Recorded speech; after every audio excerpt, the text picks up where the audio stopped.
Assalamualaikum warahmatullahi taala wabarakatuh.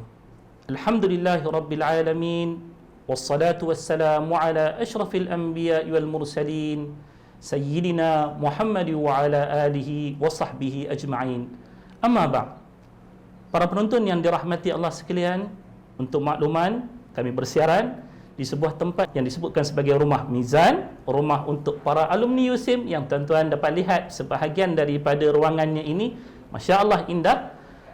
Dalam siaran pada pagi ini, bersama-sama dengan saya, seorang tetamu yang hebat, satu nama yang tidak perlu diperkenalkan lagi sebenarnya, tapi kita datangkan khusus untuk program yang kita adakan pada pagi ini, tidak lain tidak bukan orang nombor satu USIM, iaitulah yang berbahagia Profesor Datuk Dr.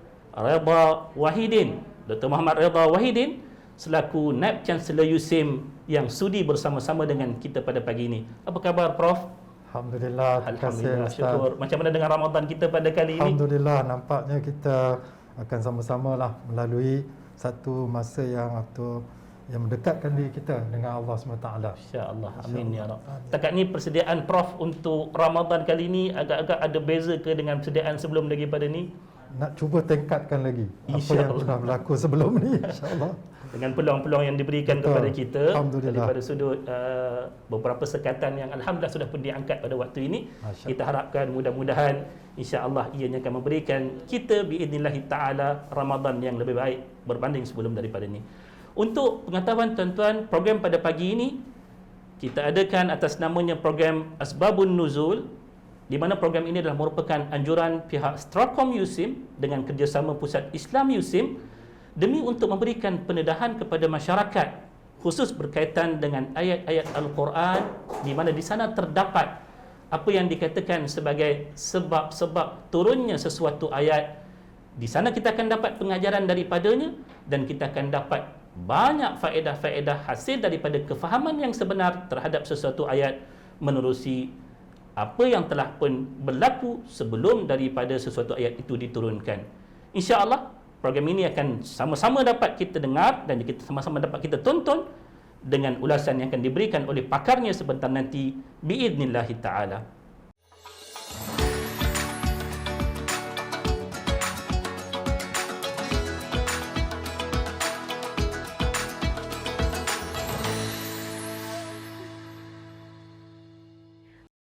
أعوذ بالله من الشيطان الرجيم بسم الله الرحمن الرحيم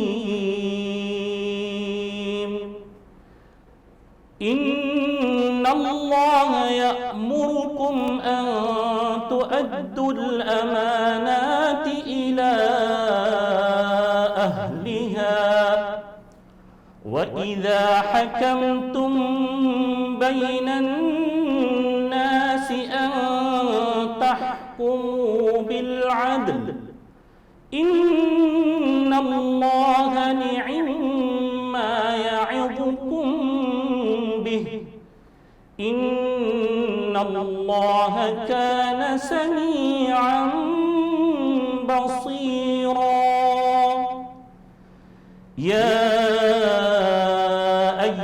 الذين آمنوا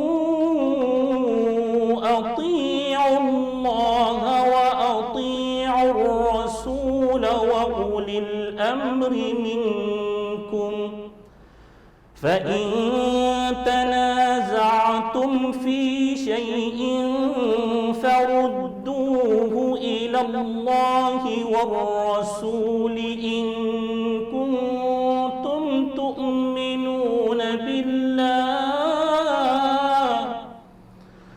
فردوه إلى الله والرسول إن كنتم تؤمنون بالله واليوم الآخر ذلك خير وأحسن تأويلا.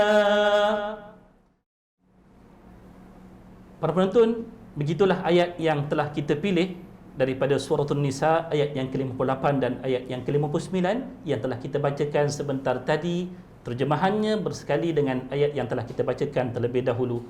Prof, inilah ayat yang kita akan jadikan sebagai tema perbincangan kita pada pagi ini, insya-Allah. Ya. Cuma saya minta izin terlebih dahulu untuk kita kongsikan dengan penonton kita berkenaan tentang asbabun nuzul, sebab turunnya ayat-ayat ni. Sebagai permulaan perbincangan kita, ya Prof.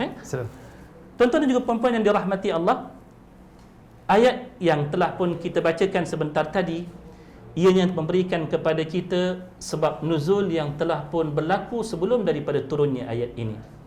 Bagi kedua-dua ayat ini ada kisah yang telah disebutkan berkenaan tentang sebab turunnya ia bermula daripada ayat yang pertama, iaitulah ayat yang ke-58. Ada riwayat yang telah dibawakan oleh Ibnu Jarir berkenaan tentang ayat yang pertama ini daripada Ibnu Juraish, bahawasanya satu ketika saat Nabi SAW membuka kota Mekah, pada ketika itu Nabi memegang kunci Kaabah bersama-sama dengan baginda. Kunci Kaabah satu ketika dahulu diketahui dipegang oleh satu kabilah di bumi Makkah yang dikenali sebagai Bani Syaibah, dan salah seorang daripada wakil mereka yang dikenali sebagai Uthman ibn Talha.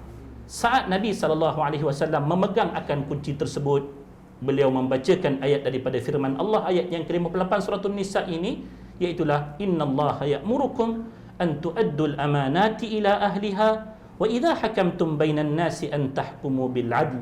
Sehinggalah kepada kesudahan ayat ini.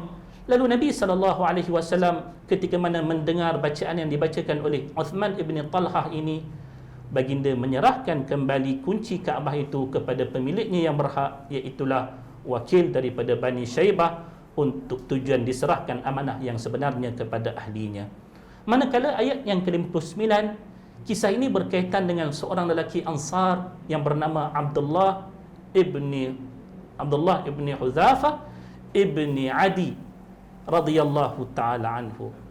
Satu ketika dalam satu projek rahsia yang dijalankan oleh Nabi SAW menerusi pengutusan satu kumpulan pelatun sahabatnya yang kebiasaannya diutuskan untuk tujuan mencari maklumat-maklumat risikan daripada pihak musuh, maka pada ketika mana Nabi SAW menghantar kumpulan pelatunnya ini untuk melakukan tugas rahsia tersebut, Nabi SAW telah pun melantik seorang sahabat daripada kalangan Ansar yang bernama Abdullah ibn Hudzafah ibn Adi ini.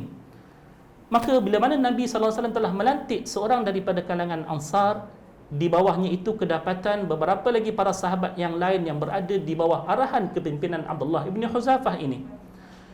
Lalu ketika mana Abdullah ibn Hudzafah ini berada pada tampuk kepimpinan tersebut, beliau melihat ada sesuatu daripada kalangan mereka yang kelihatannya, yang dapat difahami maksudnya, agak tidak berpuas hati dengan pelantikan beliau sebagai pemimpin pada ketika tersebut.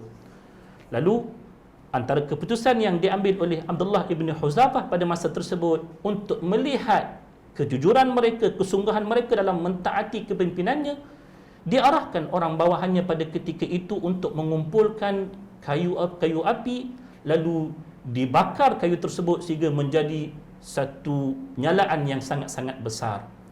Maka diperintahkan mereka yang berada di bawah kepimpinannya ini untuk masuk seorang demi seorang ke dalam api tersebut bagi melihat kesungguhan mereka dalam mentaati pemerintahannya ini.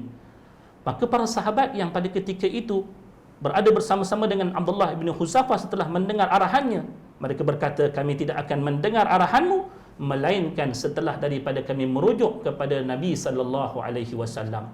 Mereka segera kembali bertemu dengan Rasulullah, bertanyakan tentang arahan yang telah diberikan oleh Abdullah ibn Hudzafah tersebut. Lalu jawab Nabi SAW, sekiranya kalian masuk ke dalam api tersebut, maka nescaya kalian tidak akan lagi keluar selepas daripadanya. Maksudnya kalian akan terbunuh begitu sahaja dengan arahan yang telah diberikan tersebut. Lalu Nabi SAW telah mengungkapkan di akhir daripada peristiwa tersebut, Nabi menyatakan, innama ta'atu fil ma'ruf, hanyalah yang dikatakan ketaatan itu adalah pada urusan kebajikan semata-mata, iaitulah pada urusan yang sepatutnya ditaati dalam hal-hal kebaikan, bukan daripada hal-hal yang lain daripadanya. Maka di sini daripada apa yang telah kita kongsikan daripada asbabun nuzul ini, Prof, agak-agak kita punya tema yang sesuai untuk kita letakkan bagi pendahulu untuk perbincangan yang seterusnya bagi kedua-dua ayat yang telah kita bicarakan ini. Silakan, Prof. Ya, terima kasih Ustaz Syamsul. dari apa yang kita dengar tadi tu, saya nampak ada 3 perkataan penting lah yang untuk kita cuba bincangkan lebih mendalam dalam program ini. Pertamanya iaitu dari segi amanah, keduanya ialah dari segi ketaatan, keadilan, dan ketiganya ialah dari segi ketaatan, ya, amanah, keadilan dan ketaatan itu sendiri. 3 kalimah ni Ya. Yang pertamanya amanah, yang keduanya keadilan, dan yang ketiga ketaatan dalam kepimpinan tersebut. So, inilah perkara yang insya-Allah selepas daripada ini kita akan mendengar ulasan yang panjang lebar daripada pakarnya, orang nombor 1 di USIM, Naib Chancellor USIM kita sendiri, iaitu Profesor Datuk Dr. Muhammad Redha Wahidin, untuk penjelasan lebih lanjut berkenaan tentang bicara kedua ayat ini. Jangan ke mana-mana, teruskan bersama dengan kita.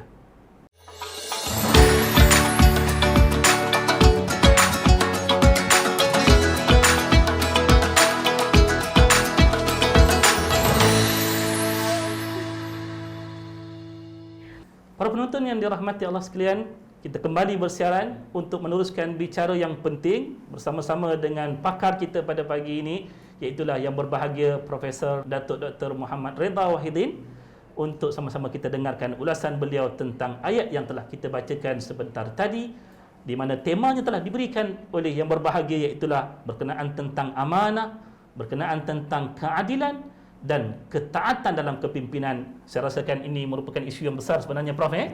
Dan saya berharap mudah-mudahan tuan-tuan dan juga puan-puan terus bersama-sama dengan kita untuk mendengar ulasan daripada orang yang sedang berada pada tampuk kepimpinan, insan yang sesuai untuk membicarakan tentang hal amanah, tentang hal keadilan, tentang hal ketaatan dalam kepimpinan. Saya serahkan kepada yang berbahagia Prof untuk memberikan ulasan daripada sudut-sudut yang telah kita sebutkan sebentar tadi. Silakan Prof. Terima kasih Ustaz Syamsul. Bismillahirrahmanirrahim. Jadi apa yang kita dengar tadi dari bacaan dan juga asbabun nuzul ayat-ayat suci Al-Quran ini, 3 perkara yang telah saya sebutkan tadi. Pertamanya tentang amanah itu sendiri, Ustaz. Keduanya dari segi keadilan, dan ketiganya dari segi ketaatan. Bila kita lihat ketiga perkataan yang kita sebutkan tadi itu, dalam konteks USIM ni sendiri, dalam konteks Universiti Sains Islam Malaysia ni, ia meletakkan satu standard yang tidak ada bandingannya lagi, Ustaz. Sebab kita punya standard di sini ialah bersandar kepada Islam itu sendiri. Kalau universiti-universiti lain tu dia mungkin ada perkara-perkara yang dia akan sandarkan, tetapi universiti seperti USIM ni dia meletakkan Islam tu sebagai neracanya. Jadi bila kita menceritakan tentang amanah ni, ia bermula dari segi kepimpinan, bagaimana kita hendak melantik Naib Chancellor tu sendiri. So dari segi memilih calon-calon untuk menjadi Naib Chancellor, ya, secara umumnya kita akan lihat dari segi kelayakan, ya.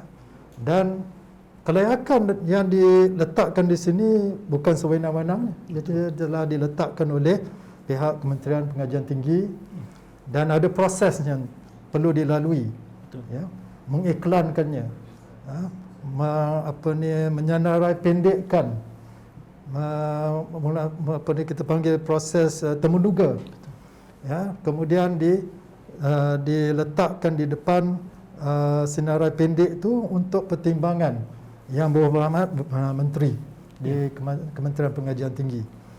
Ya, itu semua tu meletakkan pada kita dan para penonton semua, proses mencari Naib Chancellor ni bukan satu proses yang mudah.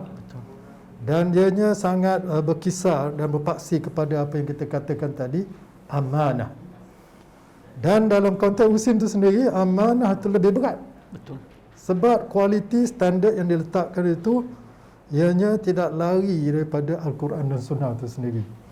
Ya, iaitu untuk seseorang menjadi Naib Chancellor itu, amanah yang begitu berat Tengok rambut saya pun dah putih. Ustaz dia tak pakai songkok kan. Rambut putih. Ada yang kalangan kita ni mungkin rambut pun dah tak ada. Masya-Allah. Ini semua sebab antara lain ialah memikirkan dalam konteks ini warga USIM khususnya dan agama bangsa ummah. Betul. Ya, maknanya bagaimana kita nak melonjakkan Universiti Sains Islam Malaysia ni supaya ianya memenuhi visi, misi dan objektif universiti itu sendiri. So itu dari konteks amanah. Ya.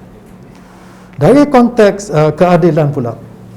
Apabila kita menceritakan tentang keadilan, ianya boleh dikaitkan umpamanya dari segi, kita ambil satu contoh, disiplin.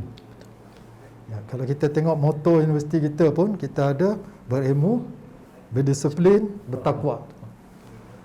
Bila kita cerita tentang berdisiplin di sini, kita nampak bahawa kadang-kadang sebagai manusia ni, kita punya pekerja, staf universiti, dia lalai sikit dan terpaksa dikenakan tindakan tata tertib. Ini satu daripada aspek disiplin. Keadilan itu. Keadilan itu sendiri. Dan kita lihat dalam universiti kita memang ada dia punya proses. Betul. Tidak sewenang-wenangnya naik Chancellor panggil dan terus menjatuhkan hukuman. Betul. Sepak terajang. Tidak. Betul. Di sini tidak ada satu proses macam tu. Sedangkan diberikan satu kaedah untuk mempertahankan seseorang staf tu apa yang dituduh. Betul. Kemudian ada dia punya proses-proses lain untuk membuat rayuan sebelum sesuatu itu diputuskan. Ya, melihat kepada tindakan tata tertib yang perlu diambil, ya, apa beratnya sesuatu kesalahan yang telah dilakukan. Betul. Itu dari segi disiplin, dari tidak memenuhi tanggungjawab seseorang staf. Ya. Begitu juga pelajar. Pelajar juga yang meniru masa peperiksaan. Ya. Ini satu benda yang lazim, tambah pula lagi, ya, di zaman secara maya. Betul. Ya. Bila kita menceritakan tentang amanah ni, ya, saya sendiri memang saya mengajar pun. Saya pun mengajar juga. Dan saya mengetahui bahawa di sana bukan di kalangan student saya saja, tapi kalangan student pelajar-pelajar pensyarah lain juga, jawapan dia sama. Sedangkan standard universiti ni begitu tinggi. Betul. Dan kita tak patut meniru. Ya, ya. Meniru bila kita ada dalam konteks dalam talian ini, boleh pakai macam-macam teknologi. Ya, ya. Kan? Teknologi yang kita lihat di sini sebagai WhatsApp ke WhatsApp, ya. Boleh tiru, boleh tulis, boleh beritahu kawan. Ni jawapan saya. Betul. Kawan tu pun copy, tiru, dia pun boleh bagi balik. Masya-Allah. Feedback. Amanah. Ya. Di peringkat pimpinan satu. Amanah di kalangan pelajar satu lagi. Betul. Kan? Itu dari segi amanah. Dari segi apa yang saya pergi balik. Ya, ya. Amanah, dan kita juga ada yang kita katakan tadi tentang keadilan. Ya. So keadilan di sini juga bila kita menjadi pemimpin sebagai Naib Chancellor, kita perlu memikirkan tentang kesediaan warga USIM untuk menerima perubahan. Dikatakan change is a constant. Perubahan itu adalah sesuatu yang sentiasa berlaku. Tetapi kita lihat lazimnya, Ustaz, Ya, ya. kita lebih senang, saya sendiri pun suka duduk dalam tempat yang comfort zone orang kata. Comfort zone, betul.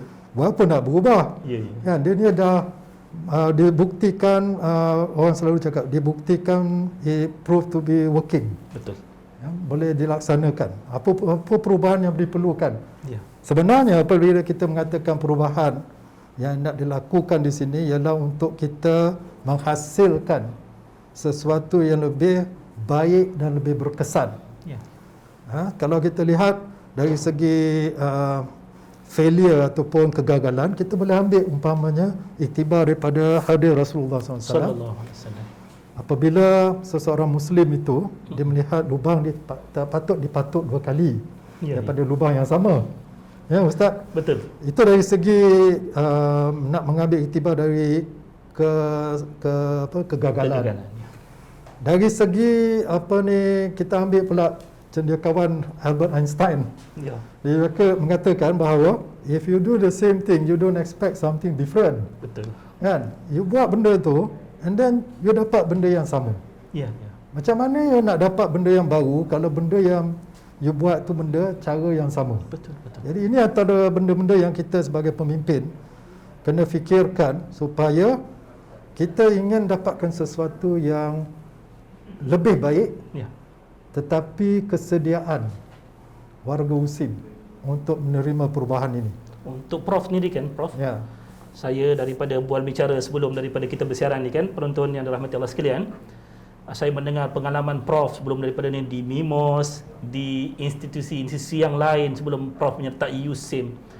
Bila mana Prof menerima amanah di USIM ini, apa yang Prof rasakan perbezaannya berbanding dengan amanah-amanah yang sebelum daripada ini? Kalau kita nak kaitkan dengan ayat yang pertama yang kita bacakan tadi, sesungguhnya Allah menyuruh kamu untuk berlaku amanah, menunaikan amanah.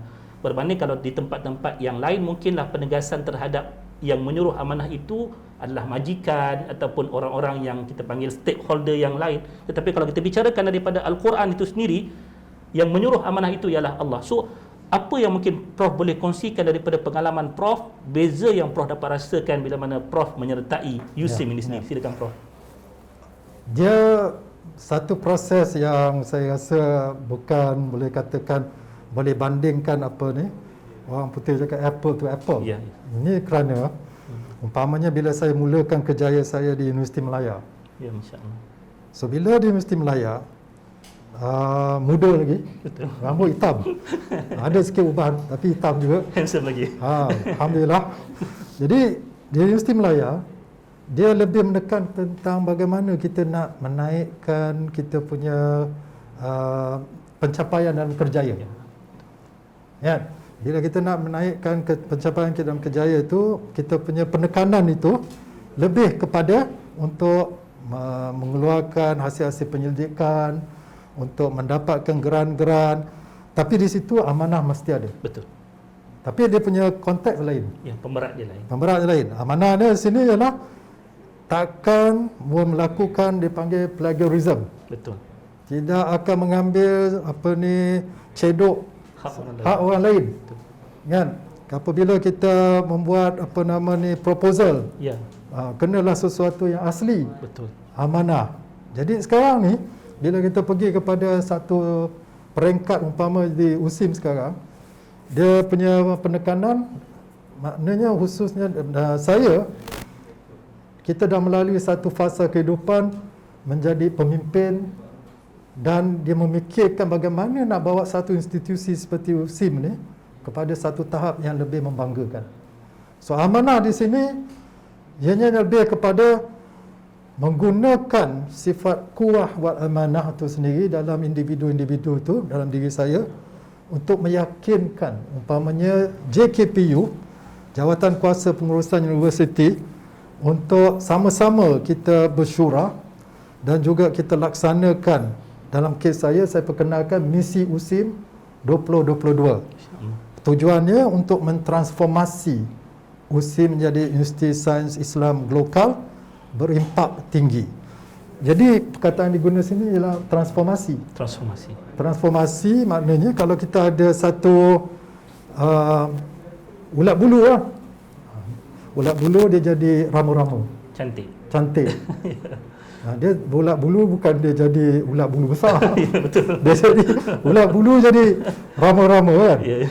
Dia bukan ulat gonggok ulat gonggok.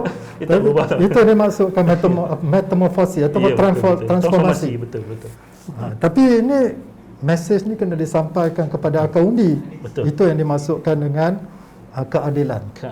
Jadi kami di dalam JKPU, Jabatan Kuasa Pengurusan Universiti, kena mengkaji kesesuaian untuk akar undi, melihat tentang perubahan-perubahan yang kita ingin lakukan untuk kebaikan bersama. Jadi bila kita lakukan begini, kita kena turun padang. Betul. Kita kena sampaikan mesej apa yang dimaksud dengan misi USIM 2022. Jadi di situ kita bukan saja memenuhi kehendak amanah tadi, tapi juga kita memenuhi apa yang kita katakan sekarang sebagai keadilan. Ya. Supaya mereka di Akaubi itu dapat menghadam maksud misi USIM 2022 itu, dan sama-sama kita bekerjasama untuk melaksanakan, merealisasikan misi USIM 2022 itu.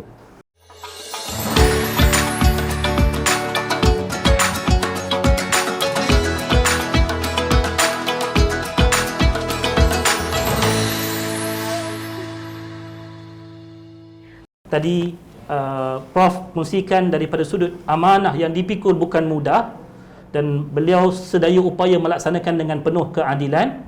Dan di sini tinggal lagi kepada kita semua untuk memahami konsep kepimpinan yang telah pun ditetapkan dalam Islam itu sendiri, bahawasanya bila mana sesuatu perintah itu diberikan dalam perkara-perkara kebajikan, sepatutnya kita yang di bawah sama-sama menyokong, mendokongnya agar sempurna perintah-perintah Allah yang terkandung pada amanahnya, pada keadilannya, pada kepimpinannya.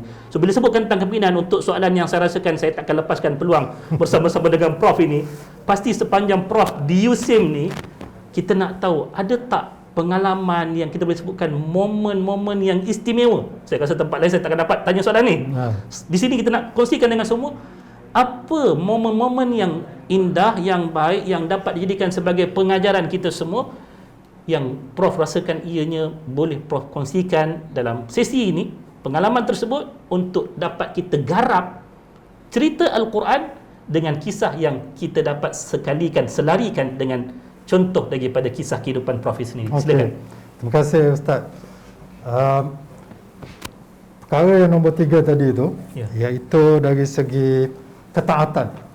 Kita telah dengar ulasan yang dikongsikan oleh Ustaz sebentar tadi, iaitu tidak ada ketaatan dalam melakukan kejahatan ataupun kemungkaran, seperti pemimpin disebutkan tadi menghidupkan bara api dan para sahabat diminta untuk jatuh masuk dalam api. Jadi dalam kes ini sangat menarik, ialah kerana bagi kita di USIM ni,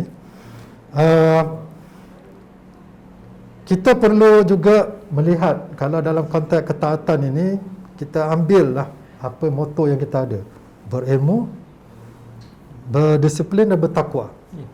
Ya, ianya bukan saja applicable kepada warga USIM, termasuk juga pemimpin seperti saya. Tapi bila kita lihat kepada konteks ketaatan di peringkat Akaubi, dalam 3 aspek yang kita katakan, berilmu, berdisiplin dan bertakwa ni, kita kaitkan dengan apa soalan Ustaz sebentar tadi, pengalamannya. Ya, pengalaman di sini ialah kita cuba merealisasikan konsep berdisiplin. Berdisiplin dan DNA universiti kita ni, ini momen-momen yang menarik yang saya nak kongsikan, dirakamkan di sini, ialah kita di peringkat JKPU memikirkan satu pendekatan inovatif, Masya-Allah, iaitu setelah beberapa tahun kita berbincang tentang konsep falsafah pengintegrasian ilmu nakli dan ilmu akli, masanya dah tiba untuk kita sampaikan kepada Akaubi juga konsep pengintegrasian ini boleh dipraktikkan. Masya-Allah. Dan bagaimana kita praktikkan dalam konteks berdisiplin tu? Pada tahun 2021, tahun lepas, kita wajibkan semua staf bukan akademik untuk merakam video pendek. Apa yang mereka lakukan di dalam tempat kerja, ambil satu daripada komponen itu dan diceritakan apa kaitannya dengan pengintegrasian ilmu nakli dan juga ilmu akli. Ya, umpamanya seseorang itu boleh merakamkan sama ada secara individu ataupun secara berpasukan dalam PTJ masing-masing, dan dia merakamkan, tunjuk kalau ada seseorang tetamu, visitor, pelawat daripada luar datang ke dia punya front desk, umpamanya di ground floor, tingkat bawah chancellery, dia menjaga front desk tu, jadi dia boleh merakamkan. Ya, maknanya dia akan menyambut tetamu tu, rather than dia biarkan tetamu tu dia nampak masuk aja, dia tengok handphone dia. Insya-Allah. Kan, tidak kisah tunggu sampai tetamu tu masuk, datang ke front desk baru nak layan. Yes. Tapi satu daripada adegan video yang boleh dilakukan di sini, yang memang dah dilakukan pun oleh staf kita tahun lepas yang bukan akademik, kita wajibkan, iaitu mereka boleh tunjukkan they go the extra mile. Orang putih kata, iaitu dia menyambut tetamu tu sebab dia lihat individu ni tidak begitu familiar, seolah-olah yang memang pelawat lah. Jadi dia akan menghampiri, dia akan bertanya apakah misi dia, boleh dia bantu nak mencari jabatan bendahari ke, jabatan naik chancellor, bawa dia ke lift, tekan butang. Itulah dia masukkan pengintegrasi ilmu nakli. Yang nakli di sini lebih kepada lillahi ta'ala. Kan, bagi seseorang Muslim tu dia buat kerana Allah. Betul. Jadi dia orang tu datang, dia akan rasa, oh saya datang berusim ni tetamu yang diraihkan. Betul. Jadi LNPT dia orang, selagi mana dia tak muat naik video rakaman 2 kali, pertengahan tahun dan hujung tahun, dia punya pegawai penilai pertama, kedua tak boleh tengok. Masya-Allah. So di sini saya nampak apa yang Prof cuba bawakan, momen-momen yang menarik di USIM ini, iaitulah Prof nak melihat bahawasanya ilmu pengintegrasian nakli dan juga akli tidak hanya terbuku dalam tulisan-tulisan kita, tetapi Prof cuba untuk nak bawakan kepada seluruh yang di USIM ini untuk menterjemahkan dalam bentuk tindakan, dalam bentuk aplikasi, supaya nilai kepada integrasi nakli dan juga akli itu orang sama-sama dapat melihat di hadapan mata mereka. So ini merupakan momen-momen yang saya yakin Prof antara yang melihat video-video tersebut, kami tak berkesempatan, mungkin akan dikongsikan selepas daripada ini, pasti ada sesuatu nilai yang besar yang dapat kita pelajari setelah sekian lama USIM bertapak dengan falsafahnya yang jelas, iaitulah pengintegrasian ilmu nakli dan juga akli. Hari ini kita dapat lihat apa yang Prof bawakan tadi, ianya terus dapat dibumikan, istilahnya dapat dilihat bergerak di atas bumi ini selarinya wahyu dengan tindakan warga USIM itu sendiri. Alhamdulillah. So ini antara ulasan yang diberikan oleh Prof berkenaan tentang 3 topik yang besar: amanahnya, keadilannya, kepimpinannya, yang saya yang mendengar bicara Prof ni sendiri, saya kata kalau saya yang berada di tempat Prof, mungkin rebah lutut saya ni, tak tertanggung saya. Tapi yang dipilih oleh Allah Subhanahu Wa Taala inilah orang yang secocok dengan jawatannya, dengan kedudukannya melaksanakan amanah kepimpinan dengan jayanya, keadilan yang dibawakan dapat sama-sama kita rasai. Alhamdulillah, kita selesai mendengar perkongsian daripada pakar dalam bentuk ulasan terhadap ayat yang ke-58, ayat yang ke-59 daripada surah An-Nisa. Maka tibalah kita kepada kesimpulan yang akhir yang kita nak dengar daripada Prof sendiri, agak-agak daripada perbincangan yang sekian panjang ini, sempena dengan hadirnya Ramadan kepada kita sekian kalinya. Apa yang boleh kita bawakan dalam kehidupan kita dalam bentuk isi-isi pentingnya, insya-Allah. Silakan Prof. Terima kasih Ustaz. Dari segi kepimpinan ini memang luas. Dia punya perbincangan, skop dan juga iktibar yang boleh kita ambil Ustaz. Ya. Tapi saya sendiri sedang mentarbiahkan diri saya dalam bulan Ramadan yang mulia ni, iaitu satu ciri kepimpinan yang sangat penting pada saya lah, iaitu seorang pemimpin yang boleh juga menjadi seorang yang dipimpin. Ya, betul. Jadi di sini kadang-kadang satu cabaran yang mungkin sukar nak diatasi ialah apabila dia menjadi nombor 1 kan.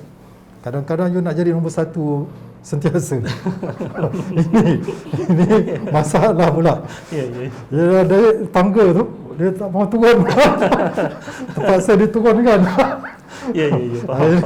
Jadi kalau kita lihat daripada sirah, daripada cerita-cerita para sahabat, umpamanya sallallahu alaihi wasallam, dari segi sahabat Khalid Al-Walid, betul. Ya, dia jadi pemimpin hebat pada satu ekspedisi dan diturunkan pangkatnya kerana di bawah perintah daripada Saidina Umar sendiri. Jadi itu menunjukkan sifat seorang pemimpin yang boleh menerima hakikat dia memimpin dan boleh dipimpin. Jadi dalam konteks ini mempunyai satu jiwa raga yang begitu luas, besar, boleh menerima arahan daripada atas dan juga teguran daripada bawah. Itu satu antara aspek-aspek kepimpinan dari segi konteks amanah, keadilan dan juga ketaatan tadi. Dari aspek ketaatan juga di sini, apabila kita memutuskan sesuatu di peringkat atasan JKPU, Naib Chancellor dengan ahli jawatan kuasa pengurusan universiti, maka harapan kami ialah untuk warga USIM secara umumnya dapat menerima sesuatu keputusan dengan hati yang terbuka, dengan sokongan padu. Selagi mana yang kita faham daripada ulasan, kupasan tadi oleh Ustaz, iaitu ianya tidak bertentangan dengan agama Islam. Betul. Tujuan utama apa-apa perubahan yang dilakukan ini umpamanya dalam zaman pandemik yang akan menjadi endemik COVID-19 ni, ialah kita di sana lihat ramai, bukan saja warga USIM tapi di luar kampus, mereka yang terkesan dengan pandemik COVID-19 ni dari segi kewangan, dari segi kehilangan ahli keluarga dan sebagainya. Jadi di universiti kita ni ialah dari segi bagaimana kita nak menjana lebih sumber keuangan kita. Ini satu daripada cabarannya. Jadi di situ antara perkara yang kita putuskan di sini ialah untuk membantu juga warga USIM termasuk pelajar untuk dapat menjana pendapatan. Bagi pelajar, kita ada apa yang kita panggil Projek Proxima Risma. Projek Proxima Risma ni seperti yang dilaksanakan di bawah pusat kerjaya keusahawanan, Pusat Keusahawanan Universiti PKUU sedang berlangsung sekarang. Alhamdulillah. Iaitu Proxima Risma Bakery. Jadi diberikan latihan pengalaman bagaimana nak buat kuih-muih yang lazat. Oh, ini cerita bulan Ramadan. Tapi boleh tunggu buka puasa. InsyaAllah. Jadi di situ kita lihat pelajar-pelajar diberikan latihan, tunjuk ajar bagaimana boleh menjana pendapatan dan boleh jadi satu kerjaya yang tetap menghasilkan pendapatannya. Bagi pensyarah pula, kita memperkenalkan konsep micro credential, kursus-kursus pendek di mana mereka boleh menawarkan kepakaran mereka. Sebab sekarang ni peluang di sana, ruang juga ialah ramai di luar sana inginkan satu program yang jangka pendek, dapatkan sesuatu kemahiran dan dalam masa yang cepat. Jadi di situ micro credential ni sangat menguntungkan mereka dan juga menguntungkan pensyarah ataupun staf kita yang melaksanakan program-program seperti ini. Jadi ini sebagai ringkasan, maknanya di pihak Jawatan Kuasa Pengurusan Universiti, kami menyediakan beberapa ruang dan peluang untuk warga USIM khususnya untuk menjana lebih pendapatan dan pengalaman. Jadi di situ ketaatan di sini ialah untuk menyahut ruang dan peluang ini untuk kita sama-sama meraih keuntungannya dan juga kita lihat dalam konteks tangan yang memberi itu lebih baik daripada tangan yang menerima. Jadi jikalau kita berjaya membudayakan lebih banyak penjanaan keuangan ni, bukan untuk kurniaan semata-mata, tapi bila kita ada lebih duit, kita boleh menginfak, boleh membayar zakat. Dan mereka yang akan menerima ni boleh dikurangkan.